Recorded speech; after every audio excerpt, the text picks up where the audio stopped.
Hi, well, here we are, and we're in the Western Development Museum, but we're not actually talking about Western Development. We're talking about Sukanen Ship, and Garry Davis, the secretary out at Sukanen Ship executive, is here today to talk about the car show coming up on June the 3rd. So I think that's really going to be a good thing. So Garry, welcome back. You're becoming a really good regular. Yes, it's great. Yeah. So Garry, their Sukanen Ship has, each year they have a certain schedule of events, and the one that starts off this year, or every year, is the car show in June. That's right. We put on a car show in early June, first Sunday in June usually, and it's been growing in size every year. Yeah. Last year we registered 114 vehicles, and there were about 20 more museum and museum member vehicles that didn't bother to register, so it's a big show. Oh yeah, because I went out there and I was going, this is really cool, because it's a lot of times it's a chance for people to get the dust off, and one of the first shows of the year. That's right. So you see some vehicles that haven't been out for people to have a view at yet. That's right. It's open to cars, trucks, motorcycles, 1980 and older. So we welcome anybody to bring their vehicle. And the other unique thing about the show is we don't charge the car owners. Most shows charge the car owner to enter the show. Okay. We don't do that because without the cars there is no show. So we hope to make a little bit of money from the people who come out that day, the visitors who come out and see the museum that day. So people pay the regular admission to see the whole museum, plus they get to see the car show. Well, last year that was the 150th anniversry.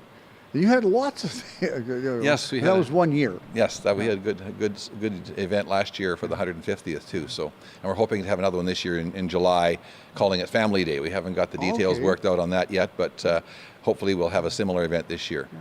And then in the fall, of course, there's the big thrashing bee, complete with pie. Complete with homemade pie, yes. We could sell homemade pie every day out there. It's just getting the ladies to make it every day is a little bit of a problem. Oh, Yeah. I know it. Joyce Walter and her husband Ron are involved, and she talks about Pie Day because it's really a big important thing to her. Well, it's a big event, yeah. People come there for nothing else, just for the pie, several pieces. So the car show itself, what vehicles, what you said 1980 and earlier, and of course you've got all the displays out there because you've been doing a lot of building construction in the last little while. Oh yeah, in the last 10 or 15 years we've gotten the elevator, the Diefenbaker homestead, a fire hall, the drugstore, the Leonard Fish drugstore, and 5 new big display buildings, and they're all full. So if you haven't been to the museum for 10 years, you'll come out there and see a huge difference. Yeah, especially if you go to Garry Davis's, what do you call the place? We call it the Founders Building. It's 4 of us who were the founding members built a building and put our own collections in it, so we're pretty proud of that. There's Meechers in there, and there's... Yes, and so Andy Sentis is another one of the founding members. So yes, that's been a great display building for the museum and for us. Yeah. So on June the 3rd, what time do things start? What time can people come there? We start about 10 o'clock usually. The cars usually start to arrive about 10, and by noon a lot of them are there. But it's a come and go thing, so some are coming and going as the day goes on. But if you were to come out later in the morning, 10, 11 o'clock, you could tour the museum, and then by the time you're finished with that, all the cars would be there to have a good look at. So, and also last year for the first time, we tied in with that a small engine show, a model engine display. These are these guys who build these tiny replicas of steam engines or locomotives or small engines that pump water or do all kinds of things. They're minuscule. They make them on tiny little lathes. One was actually small enough that it was on a tie clip and it was running. I have no idea how. The workmanship in that is amazing. We had people there displaying from Alberta, from around Saskatchewan, from Montana, and it sounds like more coming this year. So that could grow into a show by itself. Yeah. Well, no, you were talking about these machines because they rather run on steam, which is what they did, but they also have been adapted to run on compressed air. Right. It's easier to operate them on compressed air for shows like that. So they've been converted, most of them, to run on compressed air. But you're saying, like. Imagine if it's on a tie clip. And it runs. I have no idea how. Well, it's like a bumblebee may be flying. If you ask, the theorists will tell you a bumblebee can't fly because it's aerodynamically not capable of doing it. But it flies because nobody asked it. That's right. In fact, we had our museum compared to a bumblebee one time because the museum is run by volunteers. It's a huge undertaking. We get very little funding, if any, from other sources, from government sources. So it's all volunteer run. When you look at the scope of it, it shouldn't fly. Yeah. And yet it does. Yeah. And it's tremendous. And of course, the car show kicks off the whole season out there. But during the summer, and it's open. You have the staff starting a long weekend in May. Is that correct? 8th of May we open, 9th of May this year, and hopefully we got a couple of girls who are coming back. One has been with us, this will be her 4th year, the other one will be the 3rd year. They come back every summer and help us out, so that's a great help. And good corporate knowledge, and they're Yes. really good with the people. I know I walked in and they go, hi, and they got these great smiles. Yeah, they're great with people, and they'll take on any project. We have them doing jobs around the place, washing buildings full of tractors and fun jobs like that, and they take that on. Oh, can I wash that building with a tractor in it? It looks so good when they're done. Yeah. That's the beauty of it.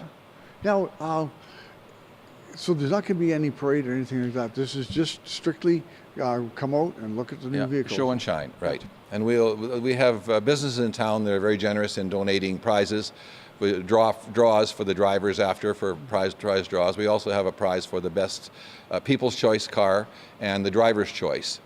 We have 2 plaques for those 2. I just remembering last year I won a prize. I won a wash your car kit with all this soap and wax and everything. And I'm going, this is a really good prize. Yeah, well, there are some very nice prizes, Yeah. yes, and we go around and talk to businesses, and they're very generous in donating, and that helps us out a lot, brings out more cars, I think, and the fact that we don't charge people to get in, charge the cars is a big draw. Yeah. And we're getting more and more visitors every year, so it's become a decent little fundraiser for us, and I think it gets a lot of people out to the museum who might not have come otherwise. Yeah, exactly, and then it kind of ingrains in, well, this is the first, they're having this, they're having that, and they'll come back. That's right, and we try to keep our prices reasonable so people can afford to bring the family and have a good day and come back again. Yeah, I was thinking too when I went there last summer for the car show. I remember seeing one of those SO Expo cars that there was a Tornado that had been modified, and yes, then there was a big story about that. In fact, there's a book written about that now. It's one of the books in the store here at the museum. I was looking at it this morning. It's the XR67 or something, 67X or something they called it. Because it came out in 67. In 67, yes. Yeah. But huge. Yes. Huge. Oh yes, stretched wheelbase, massive car. Massive car, but we don't know if that'll be any of those. But the guy who owned that one was from Regina, and then they follow the lineage. But a lot of the vehicles that come to your museum have great history in our province. Yes, we have some neat stories with cars and trucks at the museum that where everything has a story. We just don't know them all. Yeah. But luckily, some of them we do, and they're really neat stories about what happened to that car or that truck, or how it impacted a family, or how it impacted a community, and they're neat to read. Oh yeah, for sure. And I was just thinking when we look at some of the vehicles that you've had out there, the big Cadillac that comes up from northwest of here, or no, Lincoln. I'm sorry, it's a Lincoln, and it's been restored, and you go, man. And of course, Bob Jones will show up with a few of his collectibles. Hopefully. Bob's in the hospital right now. He fell and had to have a hip replacement, so he's out of commission for a short time, but hopefully he'll be mobile again by then. Yeah, a week and a half or so, yeah. Yeah, because he's young, and he's got a great assortment of vehicles and great history. I think the Lincoln you're talking about is Lauren Hart's 47 Continental. Yeah, that's it. Yeah. And that one has a neat story. It was abandoned on the Alaska Highway in the 1960s, and a Packard collector from Calgary rescued it, towed it home behind a 56 Packard when it was about 50 below, and stored it for 40 years, and finally looked at his birth certificate and decided he was never going to get it restored.